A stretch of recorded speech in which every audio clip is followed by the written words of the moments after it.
Hi, Debbie and I have been on a journey that we'd like to share with you. This journey really started, well, a long time ago, but our time in Mexico really started about 42 years ago. And we'd like to be sharing with you a series of videos about our story, about our history, about where we're at today, where we're going.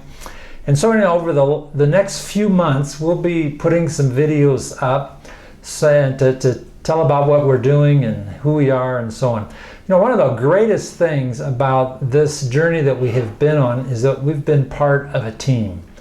And there's just been so many people that have prayed for us and given us resources so that we could serve the Lord here in Mexico. And so anyway, we would like to share our story and tell about our journey. And so anyway, today Debbie's here with me, and we've been on the quarantine here in Mexico as well as the States. And so anyway, how are you doing with the quarantine? Greetings from COVID quarantine, Abisaco Tlaxcala. Can't hardly breathe with these things on, can you? Well, welcome. Welcome to our Facebook page, and we're so glad that you're watching this video. Bill asked me to share from the beginning of my story, or from when I got saved, but I'm going to go clear back to my childhood. I grew up in a normal, traditional family. Okay, we lived in a small community. My mom stayed home, took care of us. She kept an immaculate house, and my dad went to work and provided for us, and we played outside, and it was normal. And where was this? I grew up in Jackson, Michigan. Oh, okay. My childhood. I knew that. You knew that? Yes. Yeah, I told you stuff. So anyway, when I was about 12, my uncle, my mom's brother-in-law, his name's Bill Tate, he had a radical change in his life.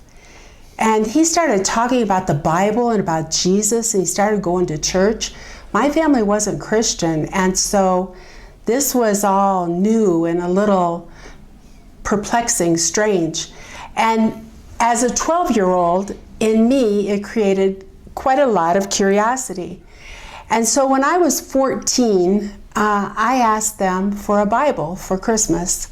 And they gave me a New Testament, Good News for Modern Man. I still have that Bible. And in that next year, I read that New Testament cover to cover, probably only once. I was 14. And so anyway, the next Christmas, I was 15 years old, and we were all at my grandmother's house, my grandparents' house. And as usual, we had a little Christmas Eve cena, supper.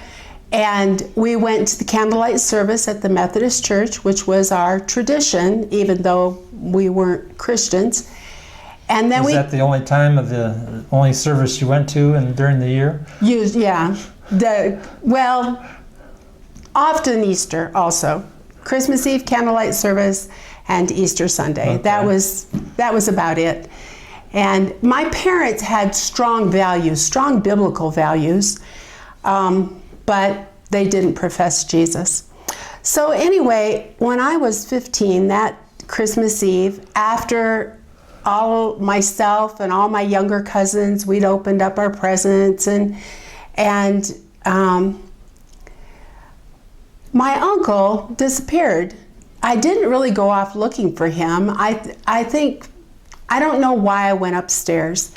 But he was upstairs in the more formal living room in my grandparents' house. And he was just kind of, I think he was reading actually, maybe his Bible. And I sat down and started talking to him. And he shared with me how Jesus was the very first Christmas present. And he said, just like the gifts that you received downstairs, you know, your grandmother or your mother or your aunt, they would offer you a gift and you would have to receive it. He said it's the same with God. Jesus is the gift that God has offered, but you have to receive it. And so we went into a bedroom, and I knelt down by a bed, and we prayed, and I received Jesus that night. It was Christmas Eve of 1969, I guess. Yeah, would have been 1969. And, you know, people say, so how did that change your life? Honestly, people might say, not too much. I was a good kid. I was responsible. I obeyed my parents. I was a good student.